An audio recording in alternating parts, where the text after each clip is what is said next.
Hello students, welcome to this channel.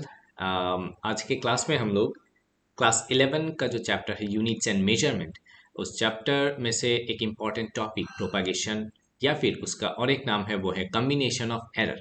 उस part को आज हम लोग डिटेल्स में समझने वाले हैं। उसके बाद हम लोग कुछ न्यूमेरिकल प्रॉब्लम भी देखेंगे, जो आज हम लोग करेंगे उस कॉन्सेप्ट के बेसिस पे। ठीक है, तो एक्चुअली हम लोग यहाँ पे फर्स्ट ऑफ ऑल जानेंगे कि ये कम्बिनेशन ऑफ एरर क्या होता है, ये या फिर प्रोपागेशन ऑफ एरर भी हम लोग बोलते हैं। तो ये क्या है प्रोपागेशन ऑफ एरर? ये जो टर्म हम लोग को दिख रहा है कि प्रोपागेशन ऑफ एरर, ये प्रोपागेशन मीनिंग क्या होता है? प्रोपागेशन का मीनिंग एक्चुअली होता है जो चलना या फिर चलते रहना, वो प्रोपागेट करता रहता है। एक्चुअली यहाँ पे जो एरर है वो प्रोपागेट करता रहता है। किस तरीके से? सपोज एक एग्जाम्पल के तौर पर अगर हम लोग ले लेते हैं, जैसे कि हम लोग कोई भी इंस्ट्रूमेंट के हेल्प से अगर कुछ वैल्यूज, ठीक है, निकालना चाहते हैं तो हम लोग फॉर्मूला यूज करेंगे। सपोज हम लोग वॉल्यूम निकालेंगे। क्या निकालेंगे? वॉल्यूम। ठीक है, वॉल्यूम यानी कि length into breadth into height, cube का वॉल्यूम अगर हम लोग निकालेंगे तो ये फॉर्मूला हम लोग को यूज करना पड़ेगा। अभी अगर हम लोग के पास कुछ इंस्ट्रूमेंट्स है, उस इंस्ट्रूमेंट के हेल्प से अगर हम लोग लेंथ, ब्रेथ और हाइट तीनों को एक एक करके निकालेंगे, उसके बाद हम लोग अगर मल्टीप्लाई करेंगे तो हम लोग को वैल्यू मिल जाएगा, राइट? बट यहाँ पे एरर की बात हो रहा है, यानी कि जब हम लोग पर्टिकुलर लेंथ को निकालेंगे तो यहाँ पे एक एरर मिलेगा हम लोग को। जब हम पर्टिकुलर ब्रेथ को निकालेंगे वहां पे और एक एरर, और पर्टिकुलर हाइट पे और एक एरर, यानी कि 3 एरर हम लोग को मिल रहा है। और तीनों एरर का हम लोग मल्टीप्लाई कर रहे हैं। ठीक है, तीनों एरर का क्या करें? मल्टीप्लाई, यानी कि इस तरीके से प्रोपागेट करता है।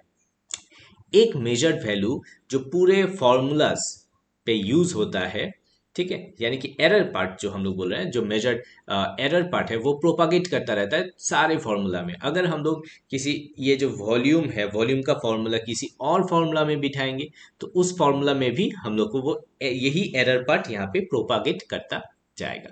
बट ये एरर का जो फेज है वो चेंज होता जाएगा, यानी कि वैल्यूज चेंज होता जाएगा। बट किस तरीके से वैल्यू चेंज होगा वो आज हम लोग देखेंगे। इसी को हम लोग बोलते हैं प्रोपागेशन ऑफ एरर, यानी कि एक मेजर्ड वैल्यू का जो एरर है, एक वैल्यू हम लोग निकालेंगे, उस पे जो एरर है वो एरर प्रोपागेट करता रहेगा through formulas. Different different formula पे अगर हम लोग बिठाएंगे तो उसका प्रोपागेशन होगा। तो उसी को बोलते हैं हम लोग propagation of error. So suppose हम लोग यहाँ पे कुछ टाइप्स हम लोग को मिलेगा, जैसे कि नंबर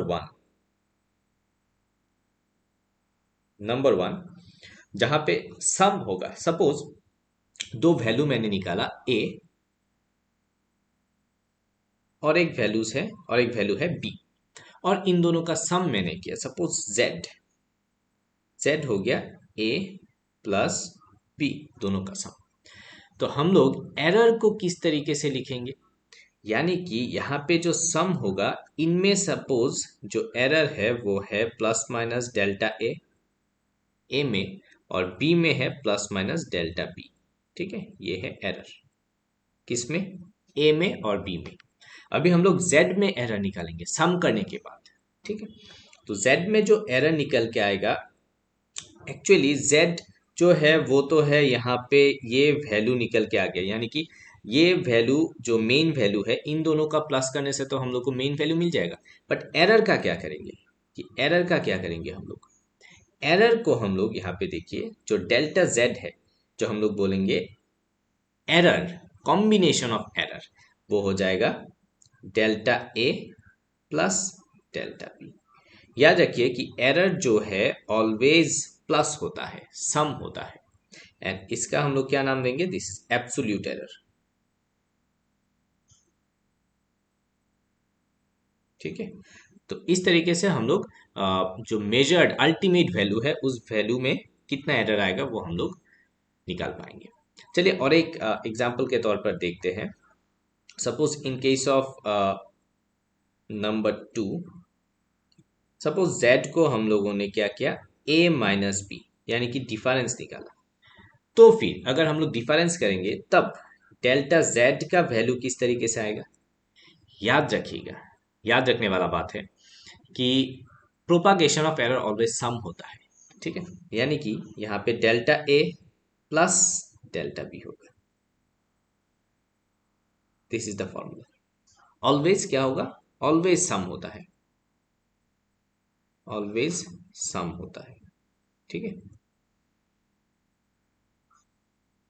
एरर ऑलवेज सम होता है, क्लियर।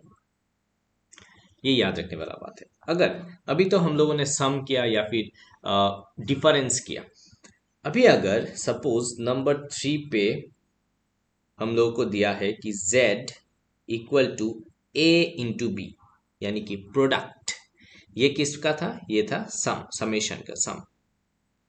ये किसका था, डिफरेंस का, ये वाला डिफरेंस का पार्ट, डिफरेंस, डिफरेंस का पार्ट। अभी मल्टीप्लीकेशन, मल्टीप्लीकेशन जब होगा तब क्या होगा, राइट। तो मल्टीप्लीकेशन जब होगा तब हम लोग यहाँ पे फाइनल फॉर्मूला आएगा एरर का, वो आ जाएगा delta Z by Z equal to delta A by A plus delta B by B. अब यहाँ पे क्वेश्चन आता है कि डेल्टा जेड बाई जेड इस तरीके से हम लोगों ने क्यों लिखा, क्योंकि इस फॉर्म को हम लोग बोलते हैं रिलेटिव एरर। क्या बोलते हैं, रिलेटिव एरर, ठीक है। सम या फिर डिफरेंस के समय हम लोगों ने एब्सोल्यूट एरर बोला था, यहाँ पे देखिए दिस इज एब्सोल्यूट एरर, ठीक है, this is also absolute error. But multiplication या फिर डिवीजन जब होगा, डिवाइड करेंगे, तब हम लोग को रिलेटिव एरर देखने को मिलेगा, ठीक है। रिलेटिव एरर हम लोग निकाल सकते हैं। तो रिलेटिव एरर किसका, ए का भी रिलेटिव एरर प्लस बी का भी रिलेटिव एरर, दोनों का रिलेटिव एरर सम होगा, ठीक है। चलिए देखते हैं fourth case, z equal to a divided by b, ठीक है। In case of division,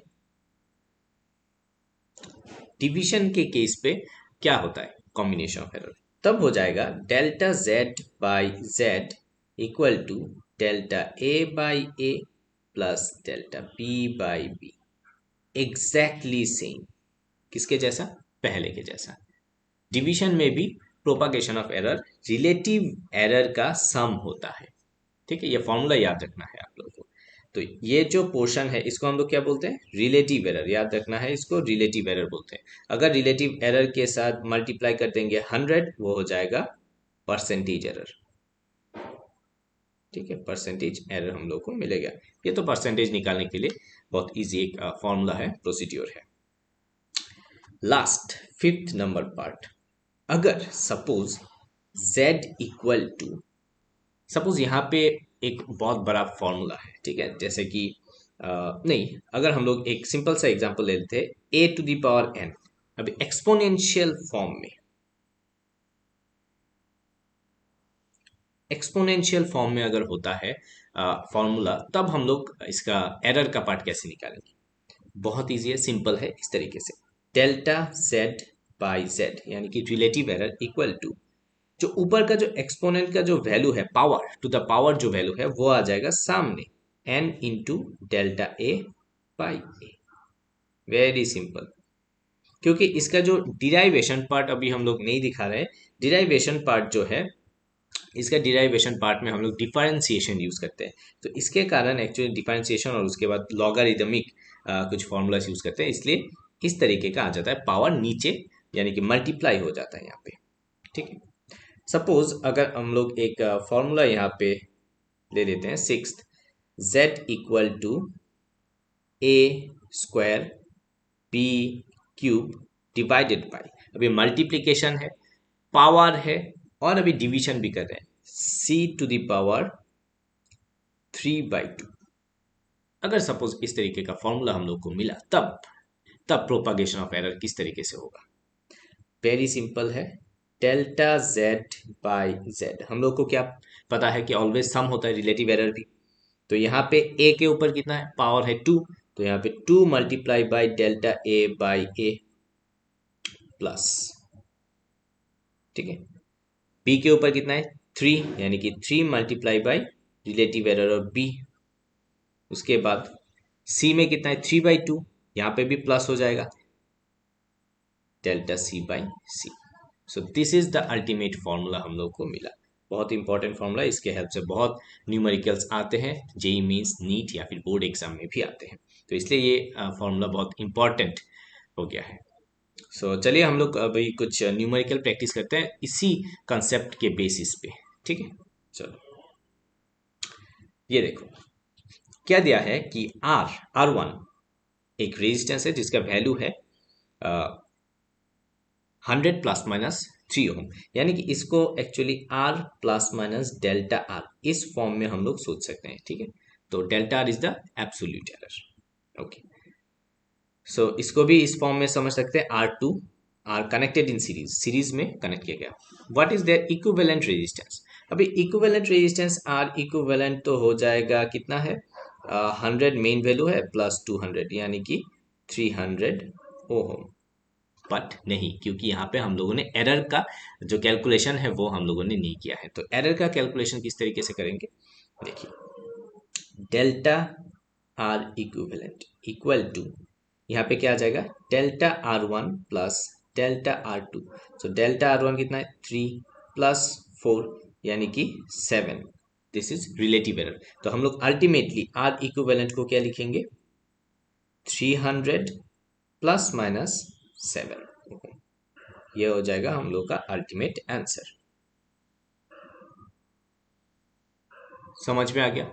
hopefully बहुत इजी था।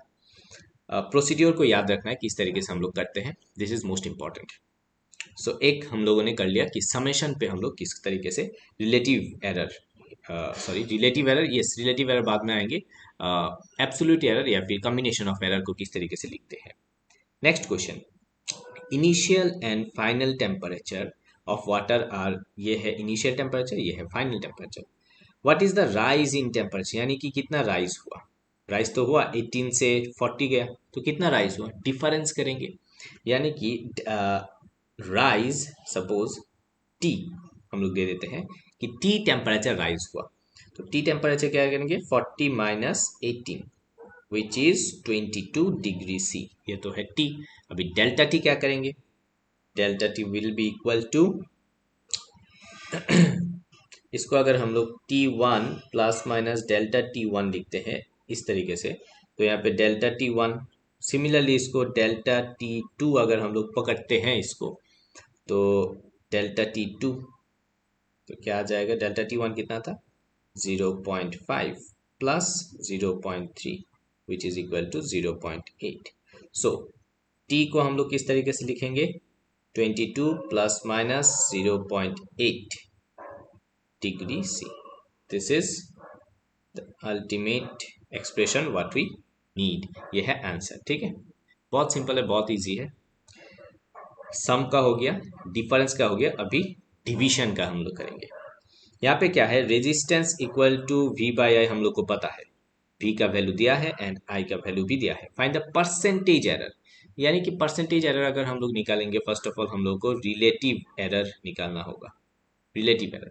तो रिलेटिव एरर के साथ 100 मल्टीप्लाई करेंगे, ठीक है, okay. So R equal to, first of all हम लोग निकाल सकते हैं V कितना है, 100 डिवाइडेड बाई I कितना है, 10 विच इज 10 ओम, ये मेन वैल्यू है। अभी रिलेटिव एरर निकालने के लिए R में delta R by R will be equal to, ये है फॉर्मूला, राइट, फॉर्मूला तो है ये। तो इस फॉर्मूला में हम लोग क्या कर सकते हैं, देखिए, delta V by V plus delta I by I, क्योंकि यहाँ पे डिवाइड हो, प्लस हो, मल्टीप्लाई हो, कुछ फर्क नहीं पड़ता, ऑलवेज सम रहता है। सो डेल्टा V क्या है, so actually this is V plus minus delta V, right. थोड़ा चालाकी करके ये क्वेश्चन दिया गया है, ठीक है, तो हम लोग को भी अच्छी तरीके से निकालना होगा। So this is equal to delta V कितना है, 5 डिवाइडेड बाई V कितना है, 100 प्लस I कितना है, this is I plus minus delta I, ठीक है। डेल्टा I कितना है, 0.2 डिवाइडेड बाई 10। तो इसको अगर हम लोग करेंगे, निकल के आएगा 0.05 plus 0.02 which is equal to 0.07। तो परसेंटेज एरर हो जाएगा delta R by R into 100, percent कितना हो जाएगा 0.07 इंटू 100 आ जाएगा 7%। सो एक्चुअली जो आंसर है वो है 7% आंसर। कितना सिंपल है, सिर्फ प्रोपागेशन ऑफ एरर में सम होता है, right. Next and last question, ये वाला क्वेश्चन देखिए।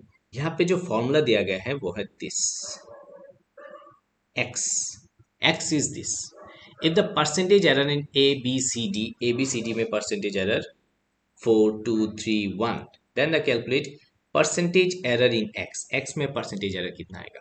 तो percentage error के लिए relative error निकालना पड़ता है, और relative error के साथ 100 मल्टीप्लाई करने से हम लोग को मिल जाता है percentage error। तो first of all delta x by x into 100, तो ये आ जाएगा परसेंट। तो फॉर्मूला को देखिए, ए स्क्वायर यानी कि हम लोग क्या लिख सकते हैं, 2 पावर नीचे चला आता है, delta A by A, 2 into हो जाएगा दिस, राइट। ये रिलेटिव एरर है, लास्ट में हम लोग इंटू 100 कर देंगे, प्लस बी में कितना है 3 डेल्टा बी बाई बी, उसके बाद सी में कितना है 1 है, तो delta C by C, plus D में कितना है, this root means to the power half, यानी कि यहाँ पे half into delta T by T, ये आपको दिखाई दिया, राइट। तो अभी इसका वैल्यूज यहाँ पे है, अभी इसके साथ अगर हम लोग इंटू 100 करेंगे तो ये परसेंटेज में चेंज हो जाएगा। तो यहाँ पे बिठाओ 2 इंटू डेल्टा ए कितना है, delta A by A into 100 यानी कि 4, प्लस 3 इंटू 2, बी का 2%, राइट, प्लस सी का 3, प्लस यहाँ पे हाफ इंटू डी का 1%, ये। सो यहाँ पे अगर हम लोग करेंगे 8 प्लस 6 प्लस 3 प्लस हाफ, इसका जो वैल्यू आ जाएगा 9 17 प्लस हाफ, ठीक है, 17 प्लस हाफ यानी कि 17.5 इसका आ जाएगा आंसर, रिलेटिव एरर यानी कि परसेंटेज एरर इतना परसेंट। करेक्ट हुआ calculation ABCD, yes 0.5% correct. So this is the ultimate answer. So hopefully ये जो पार्ट है कॉम्बिनेशन ऑफ एरर या फिर propagation of error with example हम लोगों ने यहाँ पे समझा है। और भी डिटेल्स में अगर कुछ चाहिए तो आप लोग कमेंट कर सकते हैं। एंड इस क्लास को देखने के लिए होपफुली आप लोगों को बहुत अच्छा लगा होगा, इंटरेस्ट लगा होगा और नॉलेज भी बढ़ा होगा, क्योंकि बहुत ईजी वे में हम लोग समझाए हैं इसको, ठीक है। So with that thank you very much and keep learning. Thank you.